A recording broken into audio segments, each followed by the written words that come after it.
Well, if you are anything like me, you like a good Marvel Comics Avengers film. But of course, part of the reason I like them is that these movies stir up memories for me. Memories of being a young person and actually reading the comics. And one of my favorites, and the favorite of many a young man, was the Hulk. The story of the Hulk, the alter ego of Dr. Bruce Banner, is really a modern tale of Jekyll and Hyde. Like Iron Man's Tony Stark, Bruce Banner is a scientist, and he's trying to use his science to better humanity, but in the process he gets blasted by radiation. And the rest, as they say, is comic book history. Almost immediately, Banner finds the radiation has changed him. Specifically, adrenaline. Especially adrenaline connected to anger turns him into the gigantic, destructive, and rather witless force that is the Hulk. And yes, as Beauty and the Beast has its allusions to how young men must eventually learn to control the testosterone flowing through their veins that can make them into angry, destructive, fairly witless human beings. Well, the Hulk echoes all of that and can provide a catharsis for those going through all of this. But getting back to the movie. How about that first Avengers movie? Well, the gang has all been assembled, and they're going to take on this menace from space. And they're all getting ready to fight.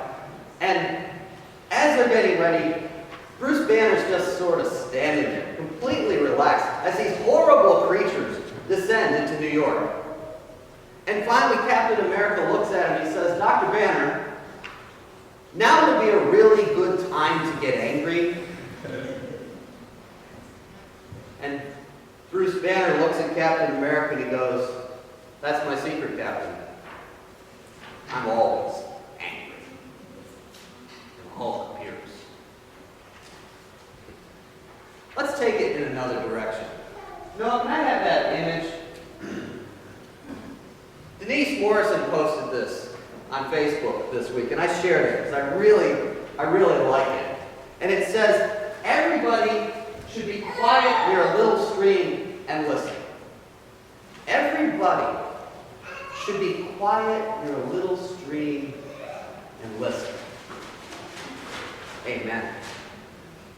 And it coincides beautifully with the lesson we just heard. That vision of peace, that vision of wholeness, that vision of the reign of God that is so beautiful. We are beating our swords into plowshares and no one learns war anymore. And when we hear these words, you can almost see Isaiah sitting up there. You almost see Isaiah sitting by that little stream and hearing it whisper. Hearing in its bubbling voice and in the beauty of the scene around him, God's wonderful plan for all. But you know what? Take it away, Noah. That's not how it was. Isaiah didn't come up with these words on a weekend nature retreat. These words of peace were not born out of a time of peace. Isaiah knew very few peaceful times. If you were to read the whole lesson for today, we shortened it a bit, you hear this story. Assyria is on Israel's doorstep. Now this is Israel, the southern kingdom called Judah. And the king of Assyria has sent an emissary. And that person is saying, "Okay, just lay down your arms. Look, we have wiped out every city, every people in our path, and my king says you are next.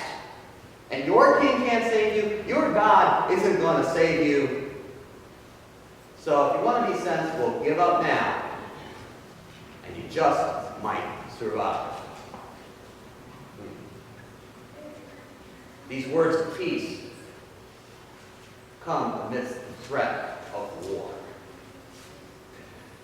And the king of Judah Hezekiah, sends people to Isaiah, seeking counsel, seeking help. And Isaiah says, tell this to the king. Hear the word of the Lord. The king of Assyria is going to hear a rumor. He's going to hear this rumor, and then he's going to head home. Because the rumor is going to frighten him. He'll rush home, and he will die by the sword there.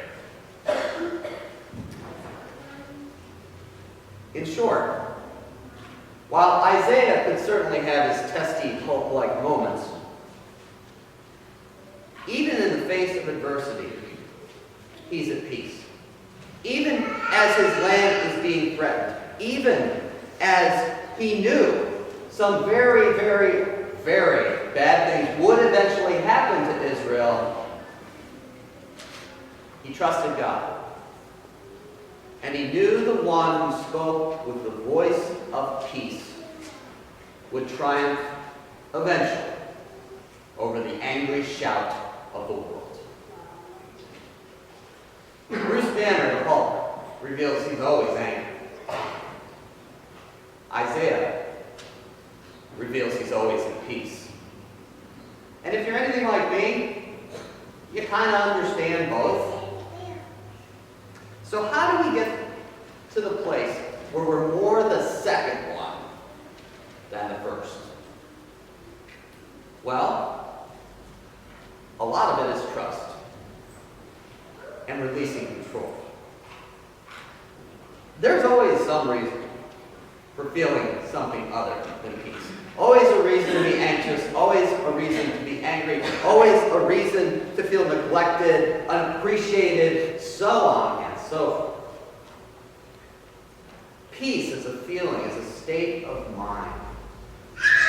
It's fleeting, very fleeting indeed. But like so much that is good and advisable in life, finding peace is counterintuitive. To find peace, you have to be as, well, this is a title from a youth short trip a few years back, you have to be stupid like Jesus, or crazy like Jesus, or crazy like a fox. To find peace, you have to do what Isaiah had done and what Jesus calls us to do. Lose your life. Lose your life for my sake, and you will find it. You will find the Prince of Peace. Now you might say, oh, wait a minute. I believe, I'm saved, I was baptized, I take communion all the time. I don't understand this peace you're talking about. Some things in faith are a matter of becoming, of growing, evolving. And anyone that tells you different is not telling the truth. Losing your life to find your life, that's one of those growing things. Hezekiah, consumed with fear, sent people to Isaiah hoping to regain control of his situation.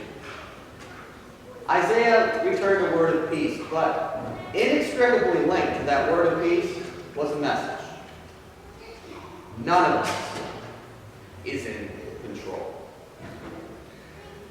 And when we start to embrace that fact, peace can become ours. You probably won't get out of church today before the next stressor hits you. When it does, release control. Do your best, but let God handle the rest. Peace can be ours. We can grow into it, and we're called to grow. And the more you do, the more we will find that we are less anxious, less angry, and more filled with the joy of our God.